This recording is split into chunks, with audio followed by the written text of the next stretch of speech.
झारखंड के मंत्री हफीजुल हसन जी, उन्होंने संविधान से बड़ा शरीयत को माना है और उन्होंने बोलते हैं कि हम शरीयत को ऊंचा मानते हैं, संविधान को नीचा मानते हैं। तो इस लोगों इस बयान को लेकर पूरे झारखंड प्रदेश में बहुत ही आक्रोश है।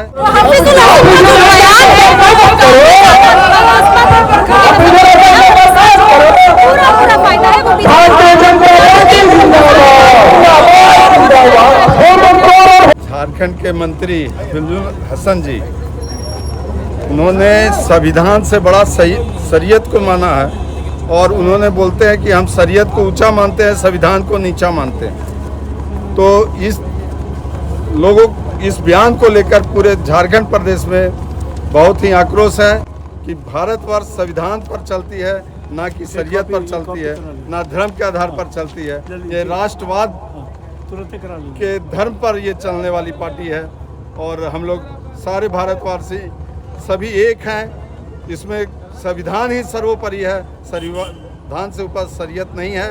इसी को लेकर हम लोग विरोध कर रहे हैं, क्योंकि झारखंड के जब से सरकार बनी है उस समय से देख रहे हैं कि यहाँ पर शरीयत को ऊपर दिखाया जा रहा है और संविधान को नीचा दिखाया जा रहा है। इसी के आक्रोश में हम लोग आए हैं। डीसी महोदया को एक ज्ञापन देंगे जो महाराष्ट्रपति हमारे राज्यपाल को दिया जाएगा और हम लोग हफीजुल हसन को बर्खास्त करने की मांग लेकर के आए हैं। इसी के लिए यह कार्यक्रम आज किया गया। क्या लगता है कितना ज्यादा लाभप्रद होगा ये चीज?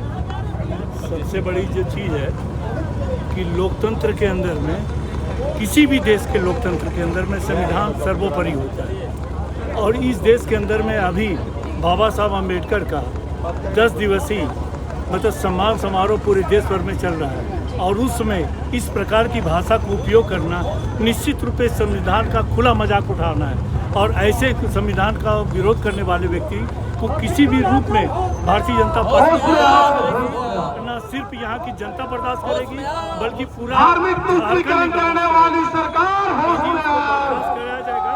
तो निश्चित रूप से और नहीं तो इससे भी बड़ा आंदोलन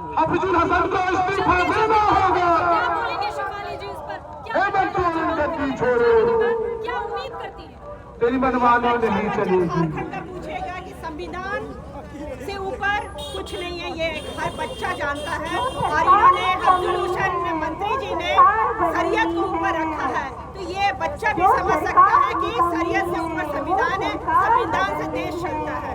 जो इसकी मांग कर रहे हैं कि संविधान से ऊपर कुछ भी नहीं है, इस चीज को माने मंत्री हफीजुल हसन जी। तो क्या लगता है राज्यपाल को ज्ञापन सौंपने के बाद क्या लगता है क्या होगा? मुझे पूर्ण विश्वास है अपने एडमिनिस्ट्रेशन पे, पूरे देश पे, पूरे राज्य पे जरूर है। तो देखेंगे तस्वीरों में आगे जो है क्या बढ़ चढ़ करके हिस्सा लेती रही है। ऐसे में क्या बोलेंगे मैडम, क्या लगता है ये होने के बाद क्या चीज़ होगा? राज्यपाल को जैसे ही ज्ञापन सौंपा जाएगा भी आप लोग डीसी महोदया को देखिए, जो भी बात हुआ है वो भड़काऊ रूप में हुआ है, ऐसा नहीं होना चाहिए। ज्ञापन सौंपने के बाद बस डीसी महोदया के पास निर्णय लेना चाहिए, इसमें संशोधन होना चाहिए और जो गलती की है उनको जिस गद्दी में बैठे हुए हैं तो उसे उसको बर्खास्त होना चाहिए। और क्या मांग करते हैं इस तरह से, क्या और मांग रहेगी आगे ज्ञापन सौंपने के बाद आप डीसी महोदया क्या बोलेंगे? इस तरह से नहीं होना चाहिए और जहाँ भी जो भी कानून बना है उनके उल्लंघन करते, चाहे जमीनी स्तर पे एक मजदूर हो या फिर ऊपर पे बैठे हुए जो भी है, तो सारे पब्लिक लोगों ने भेजा है। इस तरह से नहीं होना चाहिए, आपस में लड़ाई नहीं करे। जो भी अपने पद पे बैठे हैं वो पब्लिक का सेवा करे जितने दिन उनको समय मिला है। बहुत शुक्रिया। तो देखेंगे आप तस्वीरों के माध्यम से कि निर्मल महतो पार्क से आक्रोश रैली की शुरुआत हुई और इसके पहले आपको बता दूं, इससे पहले जो है वो डॉक्टर भीमराव अम्बेडकर गोष्ठी का आयोजन किया गया हजारीबाग प्रदीप प्रसाद विधायक उनके कार्यालय में, उनके ऑफिस में, और उसमें 4 विधायक बरकट्ठा, बरकी, हजारीबाग के आपके बड़का गांव के विधायक शामिल हुए, साथ ही साथ राज्यसभा सांसद, लोकसभा सांसद भी शामिल। और उसके बाद फिर इस आक्रोश रैली का आयोजन किया गया। तो ये पूरी गोष्ठी और ये पूरी आक्रोश रैली जो है हफीजुल हसन के विवादास्पद बयान पर था। अब देखते हैं आगे आगे और ये बयान जो है उस पर कितनी सारी बयानबाजियां उल्लेख करते हैं और ये कितने दिन तक जो है लंबा खींचता है या फिर क्या कुछ इस पर निकल करके सामने। तब तक के लिए इजाज़त।